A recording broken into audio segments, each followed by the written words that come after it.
तुम्ही पाहत आहात MCN न्यूज मराठी। अकोल्यातल्या रणपिसे नगर परिसरात सोमवार 2 जूनच्या रात्री एक थरारक हत्याकांड घडले। मुरलीधर टॉवर येथे राहणारे 60 वर्षीय सेवानिवृत्त अभियंता संजय कौसल यांची निर्घृण हत्या करण्यात आली। महेंद्र विश्वासराव पवार या सराईत गुन्हेगाराने कौसल यांच्यावर धारदार लोखंडी टिकासने वार करत त्यांना जागीच ठार केले। कौसल यांच्या छातीवर आणि डोक्यावर जबर वार करण्यात आले। या रक्तरंजित हत्येमुळे परिसरात मोठी खळबळ उडाली आहे।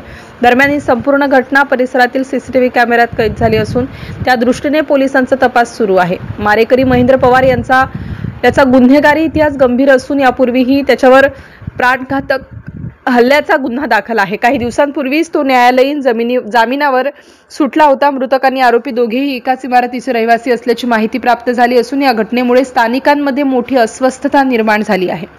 घटनास्थळी कडेकोट पोलीस बंदोबस्त तैनात करण्यात आला आहे। आरोपीच्या शोधासाठी 2 विशेष पथके तात्काळ रवाना करण्यात आलेली आहेत। घटनास्थळी पोलीस उपअधीक्षक Satish Kulkarni, civil lines police ठाण्याचे ठाणेदार जयवंत सातव आणि इतर वरिष्ठ अधिकारी दाखल झाले आहेत। या प्रकरणामुळे अकोला शहरात भीतीचं आणि अस्वस्थतेचं वातावरण निर्माण झालं आहे।